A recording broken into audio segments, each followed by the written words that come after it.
when I dealt with materials. And the more and more I looked at people around, I became very engrossed with the idea of, what I call as the human phenomenon. So each one of us, we are not just a body, we are also a happening phenomenon. Each one of us have so much uniqueness about us.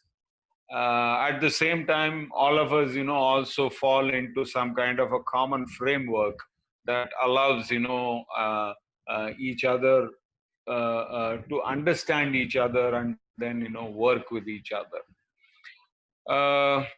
I don't know if you realize it. So look around everything else that is available on Earth, all other species, all other organisms. None of them know what their potential is truly. In fact, there is a lot of certainty. So the tree outside your home knows fully well that it is going to become a larger tree. A plant that way, or a monkey, or a dog. Every other creature pretty much is resigned to the fact that it will only be led by what nature has constructed it to be. It is only the human being who has been given the power of choice. So between every stimulus and a response that you give for the stimulus. So you've been asked to be part of this session and you chose to be part of the session. I saw a lot of you very enthusiastically saying good morning, good evening, wishes to each one of you, participating in the spirit of this celebration. So there is an element of choice, okay, that the human being has. And that, interestingly, makes the human being so immensely full of potential. And in the next about 15-20 minutes, what I really want to focus on is, how do you look at your potential? How do you view, okay, your existence in your organization, and how your life and your organization's life are so beautifully intertwined with each other, and how to find commonality of purpose, okay, between you and your organization, and therefore live a life, okay, which is simple but high in thinking and high in purpose. So that's what I'm going to possibly speak about a little bit. One of the most beautiful things that had to happen for me was the fact that in 2004, on February 2nd, I gave birth to my younger daughter as well as my organization. So both of them were birthed on the same day. Not something, that happens to many people. So I was very fortunate. I gave birth to an organization in the morning, and 3 hours later, I gave birth to an organism, okay, which was my daughter. And ever since, I have been curiously observing both of them, okay, both of them growing. And very recently, we kind of, in fact, while it happened as an organization, I had begun the journey even earlier. So very, very recently, I kind of completed 18 years, okay, of my being alone and solo as an entrepreneur. And the full-fledged organization is about 16 plus years old, okay. And 18 years is practically adulthood, So it has given me an opportunity to study both the organism and the organization, pretty much, becoming an adult, becoming self-driven and self-guided and so on and so forth. And it's so beautiful, okay, to observe the changes that are happening in both of them. And I want to point out, a few interesting things about these changes that I have observed, okay, in both of them. One of the most striking things that you must realize, okay, is that As all of you have completed 4 years together in this organization or in this journey, which is Workline HR. So what are you? Are you an employee contracted to an entity, or are you all together in one collective journey where your future and your life, okay, is so closely intertwined, and there is a purpose that has brought each one of you together? So what I want you to realize or recognize is that your life at this point in time is so closely intertwined with your organization. You cannot afford to see yourself as separate from your organization. Both of you are leading one common life, and a large amount of time that you spend at this point in time is very closely intertwined. And it's very important for you to start reflecting on how do you make the best of it? How do you create a purpose out of this, collective existence? I keep, telling people who I coach that every single person in this world is an entrepreneur. There is no such thing called employee. In fact, each one of you, you have a unique contract with Workline HR, and you are a skill entrepreneur. You're trading your skill and you're trading your time, and actually the product of both your skill and time is the value that you deliver to your organization. And it is that value that your organization is paying you back for, or it is offering a compensation for you in a fixed mode and possibly in some variable mode. So it is the contract that varies. Otherwise, all of us are entrepreneurs, okay? So willing to offer some value in return for some value. So the key message, okay, that I want to give you, or my discovery about observing the employee organization growing together, or the organization organism growing together, is that you need to recognize that we are here in this place called Workline HR because of a purpose. And what is that purpose? The purpose is the value that you offer to your customers or stakeholders. So the focus, okay, has to be on what is the value addition, okay, that you offer to customers. Very recently, I noticed that pandemic or no pandemic, Apple continues to be the most valuable organization in the world.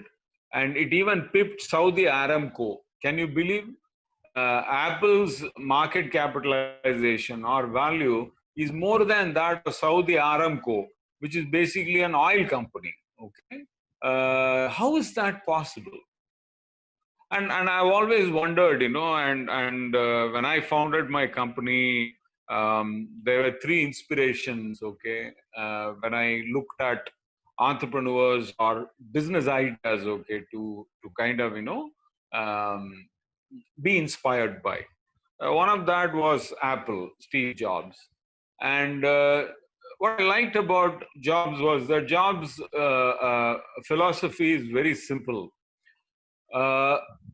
Build so much beauty, aesthetics, and value in your product that people will stand in a queue to buy your product, and you will never discount anything about your product.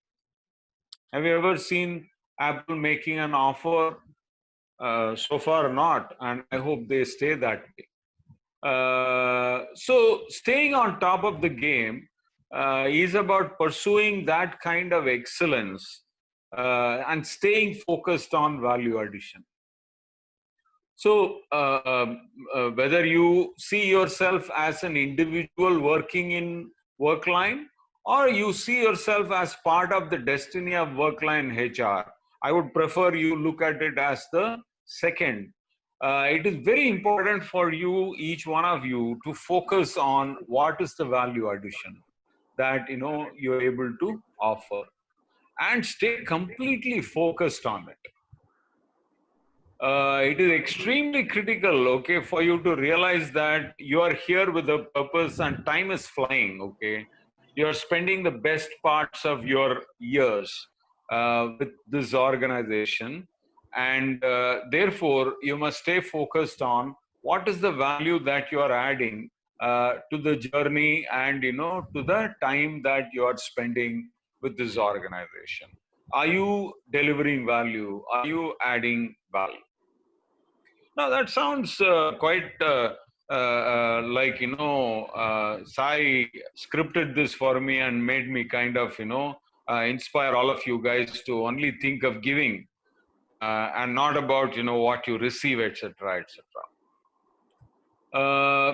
2 years ago, I tried to help you guys understand that if you recall, if you want to win in life, okay, you have an objective and you want to achieve that objective. The only way you achieve that objective is to focus on what are the wins, okay, that other people who matter have. And by single-mindedly focusing on providing the wins for others, they will provide the win for yourself. And I'm coming back to the same idea. One of the biggest insights that I have received is that when you focus on giving and not on receiving, you will naturally receive more than you give. Okay, so this is something that life will teach you, but then it requires patience. A lot of people become insecure because in the human nature, the biggest driver of human behavior is fear and insecurity. Fear has been built inside you as a natural system of survival. But it is also, a unique capability of the human being to manage fear. It is the ability of a human being to be able to make a choice of dealing with fear. Okay, and therefore, if you recognize your uniqueness as a human being, and if you start looking at your purpose as a human being, and learn, okay, to downplay the fears and insecurities that operate in you, you will automatically learn how to focus on giving the best, okay, to your environment, to your organization, to your customers, to the markets, to the products, okay, and add value and add legacy to whatever you are doing. And the moment you do that, you will automatically, start receiving naturally. All of us are also, if you notice, we are all driven by the idea of some kind of an identity. For example, in Workline HR, as a company, your identity comes from the role that you perform, or the title that you have, the designations that you have, the levels that you have, etc., etc. So functions that you are responsible for, tasks that you do, all of them add to your identity. But the point is, those are all temporary. Okay, so being called a manager while yesterday you were called an assistant manager can be a change in title, but that does not change, the real identity of you. What changes your identity in reality is the value that you bring to the table. Are your customers, feeling more confident about your organization because of you? Is what you are delivering more reliable? Okay, that is what adds to your identity, and that's what kind of brings, the kind of fulfillment and happiness that one really kind of achieves. It may sound a little philosophical, but what is very important for you to realize is that all the superficial elements of identity, the work title, role, designations, even compensation and all the material benefits that you have, they're all necessary, but they cannot really kind of make you feel fulfilled, happy, and help you achieve your purpose and realize your identity. Remember, you are a unique species in this world. So in your brain, there is a component, okay, or there is a area called the cortex, neocortex, which is capable of imagination. No other organism, at least as of now, as we know, as much as neuroscience evidence points out, no other species has this capability. No one can imagine the future. No one can look at possibilities, okay, the way we can do.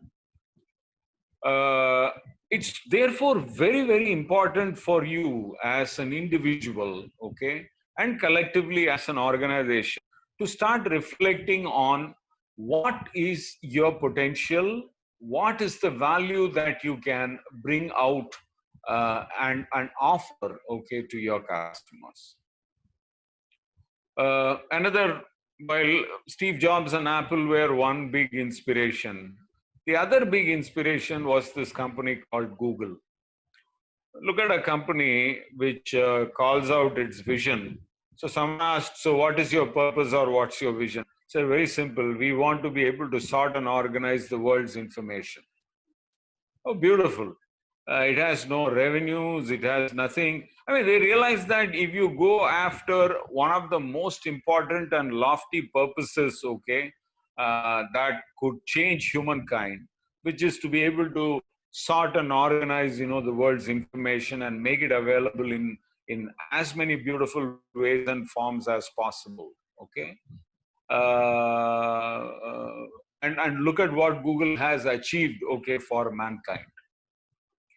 Now, it's very important, okay, that each one of you as founding members, okay, 4 years is still too early as a company. So imagine yourself as a 4-year-old kid. You're still realizing, all the amazing, beautiful mysteries of nature. And before 6 years of age is when, the infant has humongous possibilities. Synapses are forming in thousands a minute, okay, and there is curiosity, there is passion, there is absolute, lack of fear in exploring and finding things. So, as an organization, you are at one of those beautiful phases in life, okay, where you must explore and start recognizing your potential. What is it that you are really capable of? Can you become the Google of the human performance management space? Can you become something bigger than Google? What is the value that you can bring to the table and offer to the industry? So focus a lot on giving. For someone to be able to focus on giving, there are some foundational capabilities that you must acquire and some activities that you should focus on. It's a crime if you do not know what you really can. It's very important for you to focus on what is your potential, what is it that you can do. You must know what you can. And for you to be able to know what you can, there are 3 things that must become part of your life almost involuntarily. The first thing is learning, okay? So each week ask yourself, okay, did I make myself uncomfortable with something? Did I get out of my comfort zone? Did I learn something new? Did I know something interesting? Etc., etc., etc. So learning something that's that's interesting, however small it is, something unique, something new, something useful, something better than what you were, yesterday. That's a very important thing that you all must do, both as individuals and as organizations. The second thing that you must really try and do is reflect. Learning without reflecting is one of the most, uh, you know, uncontrolled, okay, and stupid things to do. You must always sit back and reflect on who you are, what you can be. I call it quiet time. Sometimes just giving yourself, that 1 hour, okay, or 1.5 hours a week, where you just are by yourself, okay, and then you ask questions like, so am I happy? What am I feeling? What did I do well? Okay, and how did I work on things last week? Is there something that I can do different? Am I really adding value to people? So on and so forth. So reflecting, okay, is the second thing that you all must habituate yourselves, both as organization and as individuals, in whichever order. And it's a vicious cycle. Once you start doing it as individuals, then as organizations, you will start reflecting automatically. You'll start learning automatically. The third and the most important thing that you must, learn is trying and failing. At 4 years of age as an organization, if you are not failing adequately, then you are not trying adequately. So I keep saying, if you are not failing enough, then you are not trying enough. However, organizations need stability and they need control, but it doesn't mean you cannot try and fail. So controlled experiments, okay, are extremely important for you to keep challenging yourself. For example, you have to constantly ask, is this the best that I can do to my customers? And constantly, radically challenge yourself, okay, and look at performance benchmarks, look at value benchmarks that you can offer, okay, to people. Whoever would have imagined, each one of us, the way we navigate each other, or look at how we are interacting. We're all sitting in 75 different locations and seamlessly communicating with each other, and practically at zero cost, okay? Who would have imagined this was possible 10 years ago? And all this was possible because, someone dared, okay, to venture out, okay, and said, I will try to make this happen. So this is largely my core message. What I want each one of you to realize, okay, is the following. Number one, you are a unique species, and each one of us is actually very unique. And what is unique about you? Your ability to imagine and your ability to make choices. And do not fritter this away. I don't think you should fritter it away. And it's like one of our oldest poets in Tamil literature, the old lady called Avvai, said it beautifully. Aridu aridu manidaradal aridu. It is very rare to be born a human being, and you got to make the best use of it. So that's my message number one. My message number two is you need to recognize that you're just not unique. You also have immense potential, okay? And it is very important for you to constantly reflect on what is it that you can do, and you must, know what you can. So that's the second point that I made. The third point is you and your organization's life are very, very closely intertwined with each other. Do not see them as separate.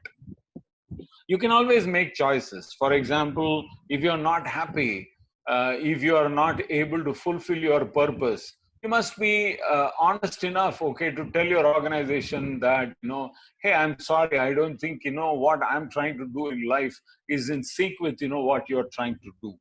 and find answers. And I'm sure, if you search hard enough, 90% of the time, you will find that your organization is willing to listen to you, or it will, let you go with dignity and give you all the respect that you deserve to pursue what you want to pursue.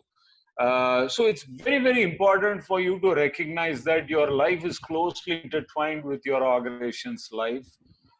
You are spending precious and crucial years. You never grow, you don't keep growing younger, you only keep growing older.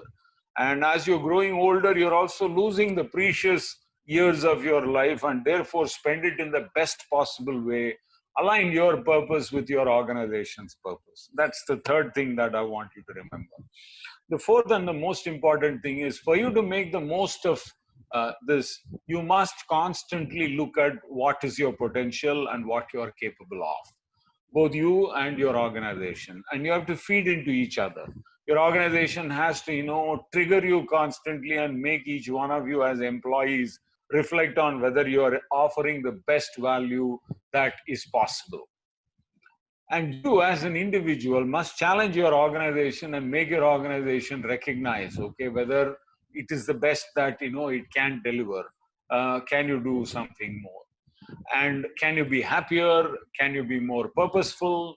And can you be more of much better utility and value to your customers, stakeholders, and at large this world? And to be able to do that, there are three things that you must effectively do. Number one, constantly learn something. Put yourself in zones of discomfort and learn. Number two, you must constantly reflect. Spend time with yourself, okay, and ask yourself questions about where you're going. And mirroring, looking at yourself in a mirror, giving yourself a mirror, reflecting is extremely important. And the third, if you're not failing enough, then you're not trying enough. So trying and failing.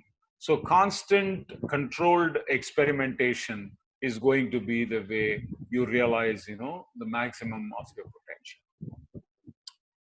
So that's largely what I wanted to convey. May the force be with you.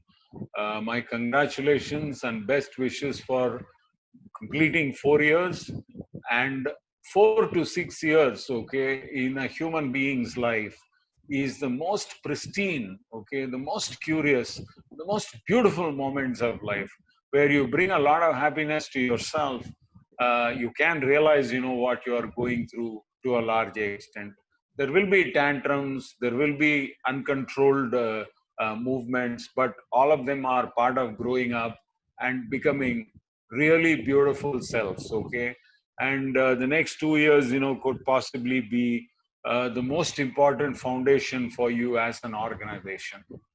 The values that you imbibe, the kind of guiding principles, okay, that you create for yourself, and all the 90 of you who are the seed capital of the organization.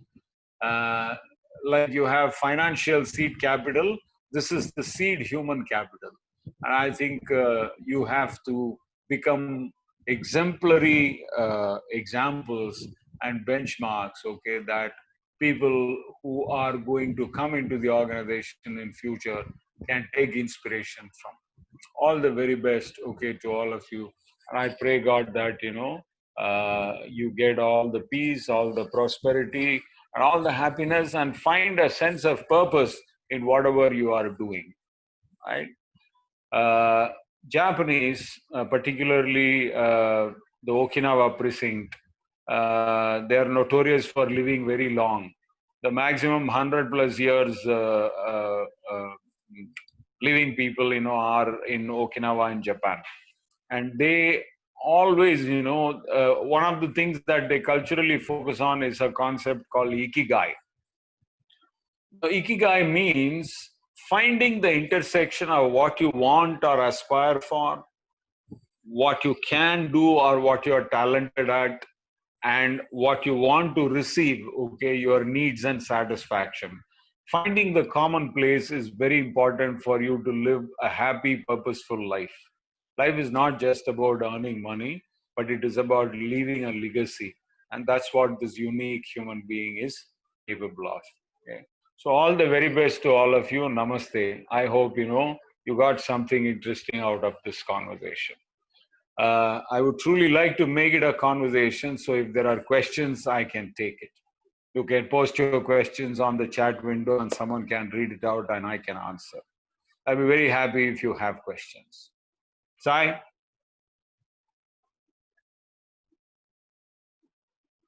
Sai, you're on mute. Yeah, thank you. Thanks, Mani, for the wonderful insights on what the potential needs to be exploited and the beautiful symphony between the organization and the organism. So a lot of takeaways for our team. Thank you for emphasizing a lot on the potential as requested from our side. Correct. Team, Absolutely. if you have any questions, please. We don't get Mr. Mani's time that easily, so he's from Chennai, so if anybody wants to talk to him in Tamil, please feel free. He's a scholar in the language. He's also eloquently comfortable with Hindi and English. So if somebody wants to talk openly, please feel free to chat.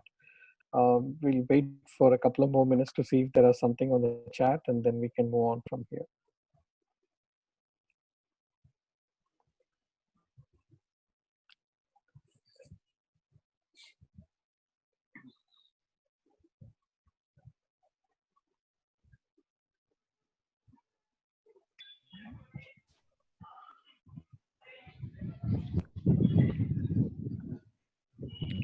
So Nishana has posted a message, Mani, saying that thank you, sir, for the beautiful message for My our fourth pleasure. I quarter. saw that. I just saw that. Nice, very nice. I saw a question about Ikigai. Okay. Yes, Shashank has posted a question about want to know how to find Ikigai, a session on that. Well, we can separately talk about Ikigai. Go and Google as much as possible about Ikigai. But if you want to find Ikigai, there is no magic trick.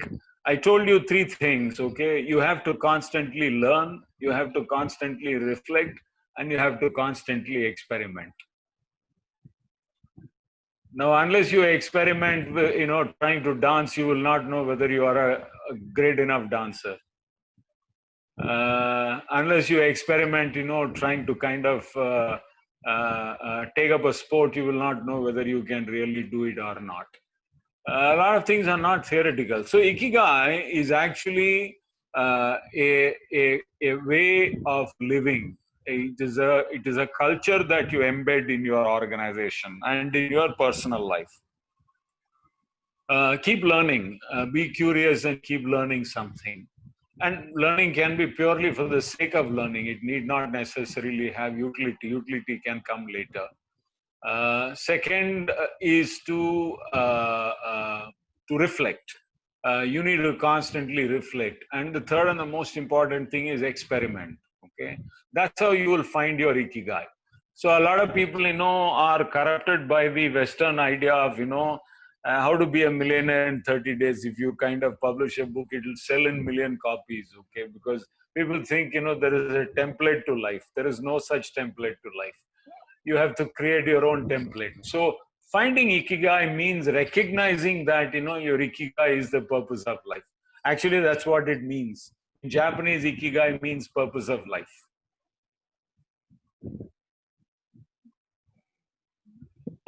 I hope I answered your question, Sarshank. Yes. Yes. Good. Go ahead. I can take some more questions. Yeah. So there's another one. Ramnath has thanked you for the wonderful speech. And then Nishana has said, we thrive for our best on a daily basis on both our personal and professional lives. Sometimes things go south, I guess. How to find inspiration during those times? Very, very beautiful question. Okay, so unfortunately, over the last 100 years, okay, we have negated all the foundational values of the civilization that we have been. Maybe last 200 years. So this is a society which never saw failure, okay, as a bad thing. So your problems in life come from how you view failure. If you learned, okay, to see failure as a bad thing, then you have major problems in life. You'll never be happy. You'll always be insecure. Okay. So the first and the foremost thing that you must, learn is, how do I look at failure? Failure is failure. That's okay. It's a result. Okay. And the moment you learn to look at failure as another experience, your problem will be solved. You will no longer have any dearth of inspiration. You'll always be inspired by experiences. Okay, so that's one important thing that I want to point out. The second thing is how you view your fears. One of the I told you when I was speaking that fear is the most foundational driver of human behavior. In fact, the more you reflect, you'll be able to understand that your behavior comes more out of the fear that you are experiencing rather than, the ideas and thought processes that you have. So learn to understand your fears. So if you start reflecting on your fears more carefully instead of involuntarily giving into your fears, and remember, your body has been designed like that. Because nature wants you to survive. Nature wants you to kind of, respond to your fear, and by staying away from what your fears, trigger you not to. But that's the beauty of the human being. You can understand your fear and deal with it. But for that capability, we would not have done, all that, we have done so far. So look at this. I'm actually sitting in front of my mobile phone, this, small, tiny device, and I'm connecting with, 70, 75 of you, and we're all interacting, we're asking questions. Who would have imagined all this is possible if someone were afraid of, playing with fire, okay? Steel was created about 150 years, playing with temperatures as high as, about 1,550 degrees centigrade. If someone did not, attempt to play with it, and if he gave into his fears, okay, of not dealing with fire, then we would not have anything. So two things, okay? One is understand your fears. Look at how you treat failures. Both of them are important. And in fact, I would urge all of you, and I would urge Sai, you must build a culture where it is absolutely fine to fail.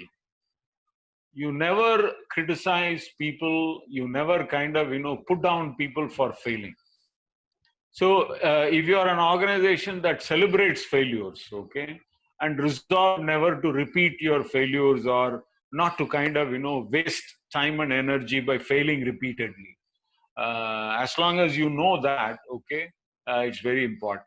In fact, early days of NIIT, when I used to be an employee of NIIT, there was a stated value that we had, which is we recognize the need for failing, and we will continue to fail as long as it contributes to the learning of each one of us. So it's very important for you to conquer failure and conquer fear.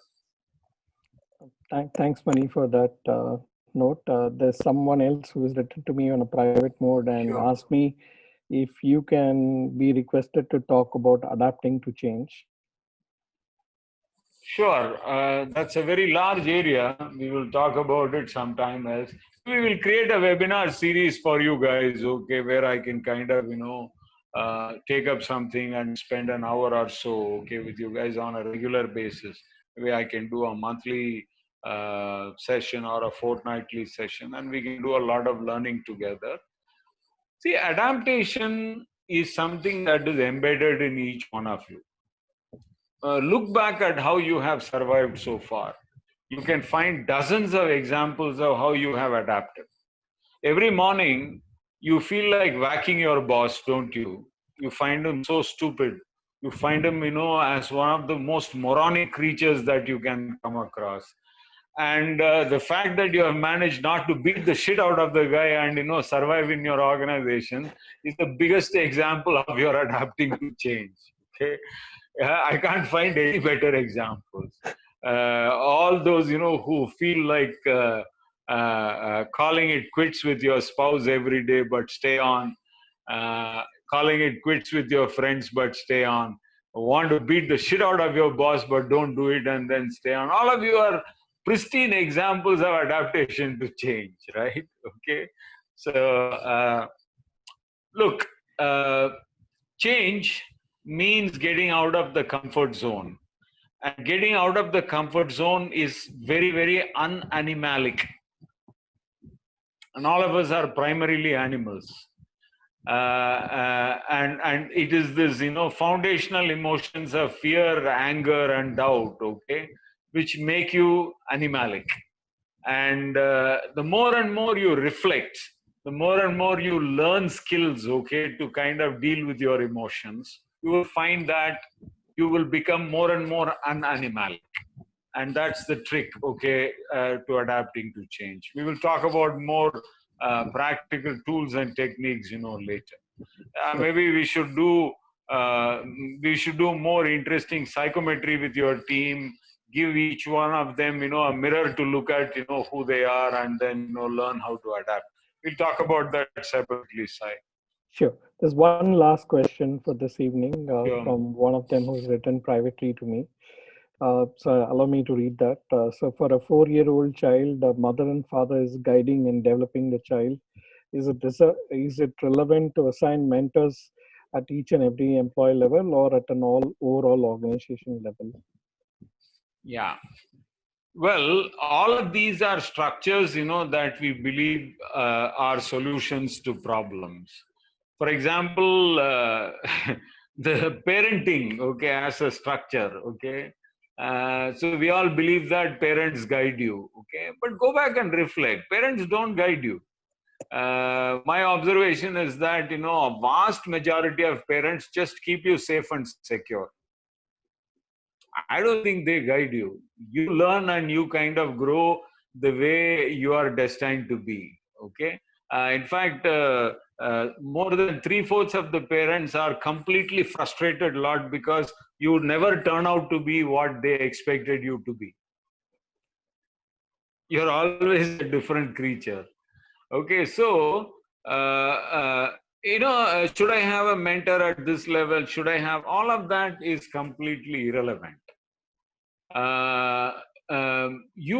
The more you learn, the more you reflect, and the more you experiment, you will find what naturally works for you.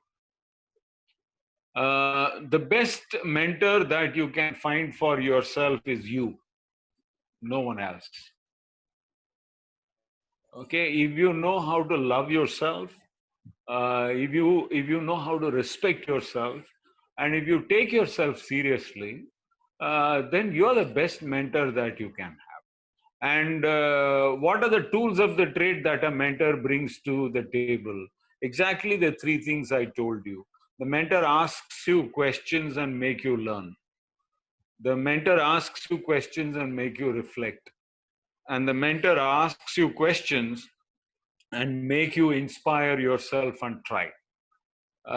So if you can do that to yourself, nothing like it. Don't always look for